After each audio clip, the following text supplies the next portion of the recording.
মাতৃভূমি ভারতবর্ষ ভালো থাকবে, পশ্চিমবাংলা ভালো থাকবে এবং এই বাচ্চাটাকে আমরা শিক্ষা শিক্ষিত করবো, সেই বাচ্চারা আমার দেশের ভবিষ্যৎ হবে।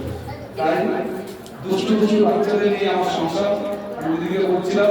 আমার যত বন্ধুদেরকে মোটে আলা খেলা ভিক্ষুক যাকে বলে, আমি আমার রাস্তা দিয়ে যাই না কারণ চলে যাচ্ছে আমার গায়ে হাত এসে ভিক্ষুকরা কথা বলে, আমার সাথে যারা থাকে কিরে গায়ে হাত দিয়ে কথা বলছে, ওদের সাথে সম্পর্ক এরকম তৈরি হয়ে গেছে।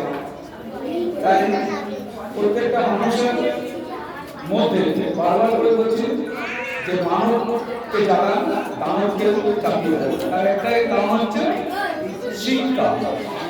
যদি আমার শিক্ষা সঠিকভাবে শিক্ষিত হতে পারি তবে কিন্তু আমাদের সমস্যা এগিয়ে যাবে।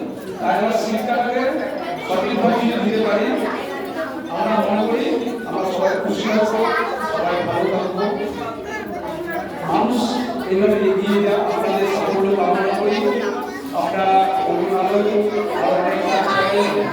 আর অনেকভাবে এগিয়ে চলুন এবং আমার যদি কখনো কোনো রকম সহযোগিতা দরকার আপনারা মনে করেন আমি সবসময় আছি। কেন অনেক ছোট ছোট সংগঠন তৈরি হয়, তারা আমার কাছে আমার পরামর্শ নেয়, জিজ্ঞাসা করে। আমরা বাস্তব কথাটা বলছি, অনেকে দেখবেন বলতে চান না। আমি কিন্তু দিদি আমাকে জিজ্ঞাসা করলো যে আমি কিন্তু এখানে আমাদের ব্যানারটা লাগাবো, অবশ্যই লাগাবো। কেন লাগাবো? যে আপনারা যেখানে এসেছেন নিশ্চয়ই লাগাবো। কিছু মানুষ আছে ফোন করে বলে আমার বাড়িতে অনেক জামা কাপড় আছে, আমি বাচ্চাদের দিতে চাই, বা তুমি অনেক গ্রামগঞ্জে যাও সেখানে দিতে চাই। আমি বলি হ্যাঁ নিশ্চয়ই নেবো, কিন্তু পাশাপাশি আমার 5 কেজি অঙ্ক খাতা 5 কেজি বাংলা খাতা হয়ে দিত। বলে কেন? বাচ্চারা পড়াশোনা করবো।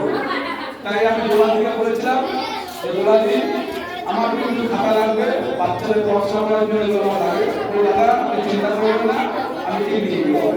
তাই দোলাদিকেও আমি আরেকবার অভিনন্দন শুভেচ্ছা, আপনাদের সকলকে আপনার শুভেচ্ছা অভিনন্দন জানালাম। আমরা সংক্ষিপ্ত বক্তব্য শেষ করলাম। আপনাদের সকলের জায়গায় বড়রা উপস্থিতি আছেন, আপনারা আশীর্বাদ করুন, সারা জীবন মানবিক কাজে এগিয়ে যেতে পারেন। শ্রীকৃষ্ণ গীতায় বলেছেন কর্মই ধর্ম, তাই কর্মই আমরা করে যাই, কর্মের মধ্যে দিয়ে মানুষের পরিচয় হয়। অমৃত খেলে তো অমর হয়ে যায় না, খালি অমৃত খেলে তো অমর হবে, পড়লে অমর হবে। তার একমাত্র স্বামী বিবেকানন্দ, নেতাজি সুভাষচন্দ্র বসু, কবি বিশ্বকবি ঠাকুর, তারা তো চলে গেছে, তাদের কর্মই কিন্তু আমার মধ্যে অমর হয়ে গেছে। এই অমর হওয়ার রাস্তা আমরা সবাই মিলে শুরু করি। আপনারা সবাই ভালো থাকবেন, সুস্থ থাকবেন। নমস্কার।